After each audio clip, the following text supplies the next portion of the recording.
Hello.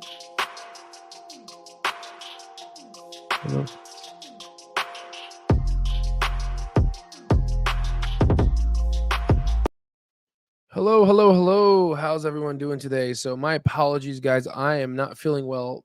So we're not going to do our normal stock market information and slides. But I do want to teach you guys something. This is going to be a very good video and informative. I'm very weak.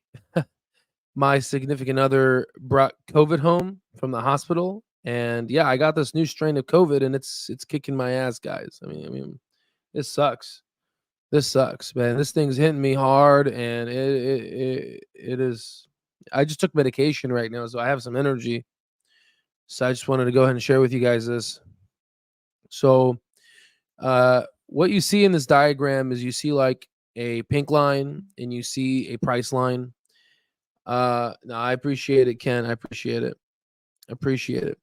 But we're gonna still grind here, and we're gonna talk about this. This is so. Please excuse my voice here. So, but this video is gonna be pretty informative. So I've been holding back on you guys. Again, we've been focusing on the fundamentals. I've been building out the stock terminal, and as you can see, we've really progressed a lot in the past couple of months. We've been literally trying to innovate at the speed of light, and the technical about. Hey, I see your guys' comment, man. Thank you so much. Thank you so much, Pedro. Thank you so much. I can't Basil. I can't see you. Gian. Sorry. Thank you so much. Appreciate it. No, I honestly need to start eating better myself, guys. I need to start.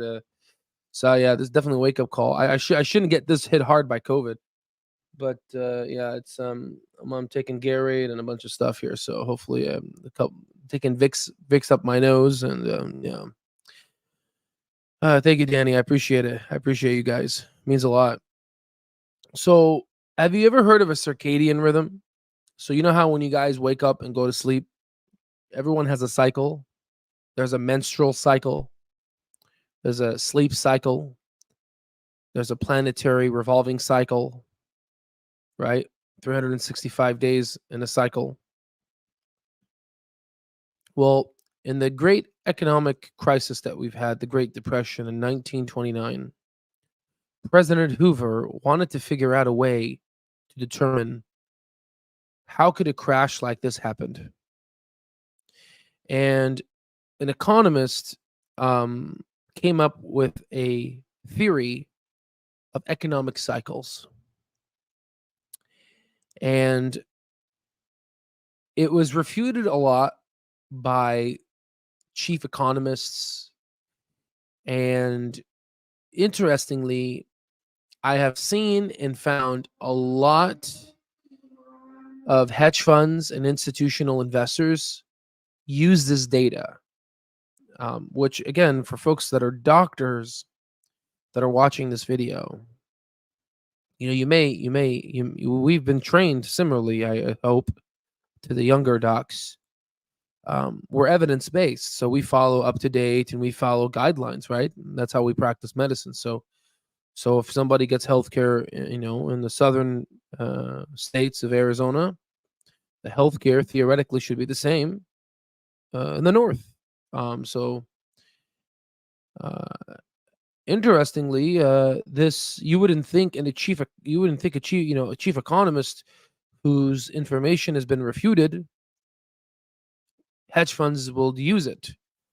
But it turns out hedge funds use this data set. And what this does is so what we're looking at here, ladies and gentlemen, is we're looking at the S&P 500, which you can see from the stock price here, right? 49.24. In fact, let me go here and let's go to Yahoo Finance. So around 49.31, around 49.24. So same thing, right? Right? And we do a certain level of high mathematics to find the cycle. Well, first, let me introduce you to this. So because we have a circadian rhythm, we have a menstrual cycle. I mean, not all of us have a menstrual cycle, right? we have just a bunch of cycles, right? We like to live in patterns. We create patterns. Presidential cycle. Everything's in this world is organized in a cycle. Sun goes up after 12 hours, sun goes down, right? So what this individual created is a way to mathematically and quantitatively analyze cycles. And you can and when we mathematically apply these cycles, we can get sort of a retracement. Now, some retracements are actually better than others, but overall, when there's a low, there's a low. When there's a high, there's a high. The beautiful part about these cycles is that once you get the general gist of them, and when you calculate the max and the min, you're able to predict out a couple of months into the future. And what we're seeing here is we believe in the month of February, the stock market's going to pull back. It's going to pull back some, not a lot. There's going to be some moderate pullback. And then we're going to go and rise after that. The question is we are getting some form of divergence. So the analysis is not playing forward. And we'll see right now what happens with the FOMC meeting on Wednesday. But I just wanted to share with you this because it exists. It's not some voodoo that people just talk about. If billionaire hedge funds are utilizing this, and they're making money, then what makes it voodoo, right? Mr. Ken went ahead and astutely stated, I use the word astutely, he stated that February is one of the worst months in the QQQ. Yes, you're absolutely correct. In fact, let me go ahead and let me share with you another screenshot. One moment here. Again, I'm really slow right now, so excuse me, guys. So let me go ahead and let me put this here. Let me put this here. Okay. So this is the SPX, just the stock market returns from 1800 to 2024. So we got about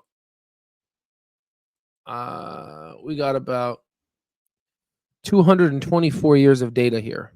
Okay. We take all this and we aggregate it, and this is not for QQQ, but what we can see here is February is a pretty bad month. So interestingly, you can see within the cycle analysis, it seems that February is going to be low based off of these trends. Obviously, September is pretty bad, which we've talked about the September effect. Obviously, January historically is good. So what I anticipate, and I want to just slow down and just kind of take some time to massage this idea for you guys, right? Most people don't talk about this. Again, it's pretty voodoo from an evidence-based perspective, given that the populace of people don't agree with it. But again, find me a billionaire economist. You're not going to find one, right? So since I've seen a lot of hedge funds utilize this, I've been holding back on you guys because I've been building out the platform. But the stock market does exhibit forms of ups and lows and cycles. And these cycles can be predicted and they can be quantified. Again, you can't just take like everything in life. You can't take it as 100% test. You got to mix it in with fundamentals and a lot of things. So this makes sense. We've been pretty high. Google's information they've missed. I think Microsoft did good on the earnings. So you got to take some data in around what's going on. JOLTS reports came back a little better than expected, which is not good, which potentially may push the Feds to push away their, just extend their time. They're gonna increase rates. We're gonna hear about it tomorrow, guys. Right, Wednesday, FOMC. So we're gonna look at those things. I'm gonna be kind of trying to figure out a thesis here, but overall, We conducted a beautiful analysis, and this analysis is pretty sexy. So I'm gonna tell you this analysis. If you go ahead, you remember how I told you that you can predict how well the year of the stock market's going to do based off of the first 5 trading days? Well, you can also do the same in the first 30 days, in the first month. Last year, we were up over 3%. This year, we're about the same. If we were to, the biggest thing we want to know is, when are we going to close on January 31st? If we figure out, well, we're going to close on the 31st of January, and if it turns out to be positive, then we are solidifying that we are going to have a more than 10% return in the S&P 500. The only year that this became not correct was 2018. And that's when the Federal Reserve was actually tightening monetary policy, which we know that's not happening this year because they're done tightening, which they're going to actually loosen. They're going to decrease interest rates. So we are very positive for 2024. Regardless of what the media says, the media goes with the flow. CNBC goes with the flow. I mean, I'm sick, right? And I can still pick out their bullshit. Okay. CNBC is just full of crap. Okay. So I'm expecting the S&P 500 to pull back. The question is, how far will it go before it pulls back? 5,000. Then it pulls back. Just letting you guys know, right? I expect it. And I just wanted to share with you the cycle analysis. I think I've used the remaining of my energy, guys. I feel like crap now. So have a wonderful night. I'm going to try to get over this, whatever the hell thing I got. Yeah, my eyes are bloodshot red. It's I don't know what the hell. Like, this is some mutated COVID with an upgrade mutation to just kind of go through all my defenses. So it's been pretty bad. Just got a question here about SoFi. So we'll answer this question on the next video in depth, but just to give you a couple of my thoughts. A good book to read, and it's part of our education. We utilize the teachings of hundreds of books that I've read, more than hundreds. But one book in particular, Mr. Stan Weinstein, I believe his name is. You never want to buy a stock when it's going up on earnings. You never, ever want to do that. It's just rookie mistake number one. Stocks that jump up like this, there's going to be some profit taking. There's going to be some consolidation. Furthermore, there were a lot of downgrades that happened. Interestingly, I want to understand, what in God's mind do these analysts that have horrible track records think of downgrading this company? Yeah, I mean, it's full of crap. And then you can follow them up with are they buying? And most of the time, you'll see them downgrade a stock, and then they're buying. They say its stock is a sell, but they're buying. No. So you shouldn't be confused about the move. I mean, this happens. If you just go and read that book I told you about, Weinstein's Master of Technical Analysis. Go read that. That's a good book. There's like a bunch of like no's that you don't want to do.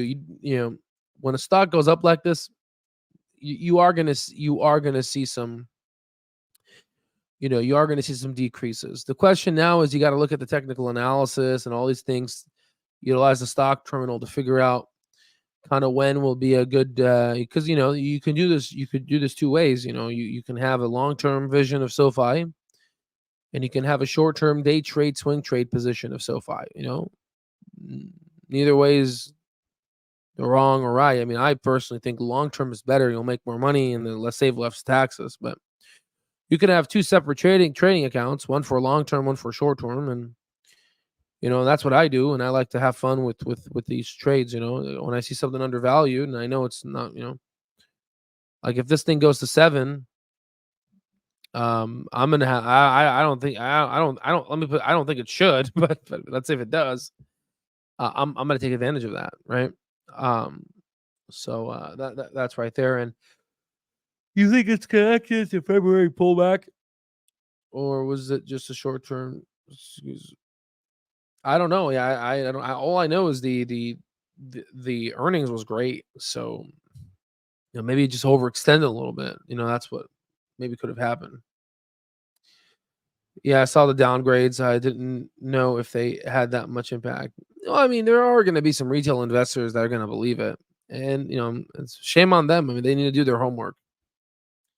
I'm in Canada. I don't pay taxes, and that's hell yeah, that's good, good, that's good, hell yeah.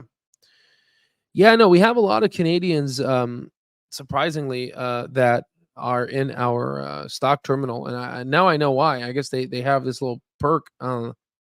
We have a lot of them in our lifetime members. I was surprised a lot of Canadians are in there, uh, and there was another area. I think Netherlands. Netherlands. A lot of folks are buying our product in the Netherlands. That was very interesting to see.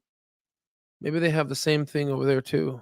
Um, but yeah, so I just wanted to focus on just this one image for you guys, just to give you some, and to give you some analysis here. But overall, you know, I care each I care about each and every one of you guys, and we're gonna continue working hard. This is a 15, 20-year long mission, right?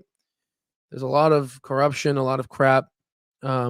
And it took me how long did it take me to do a media um press release business? I mean, they have the media locked down, guys. They have the media locked down. I think the only reason why I was able to get it is because the media business is failing and they need the money. Because Twitter or X, Elon's X. Um, but we're gonna stay here. We're gonna continue. By the way, thank you for the new subscribers. We got about 7,000 subscribers. We just gained a lot of subscribers. So that thank you for that. Sorry, I don't sound excited. I just I'm really hurt. I'm hurting right now. I'm not feeling good.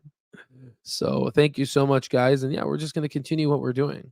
At the end of the day, our work shows.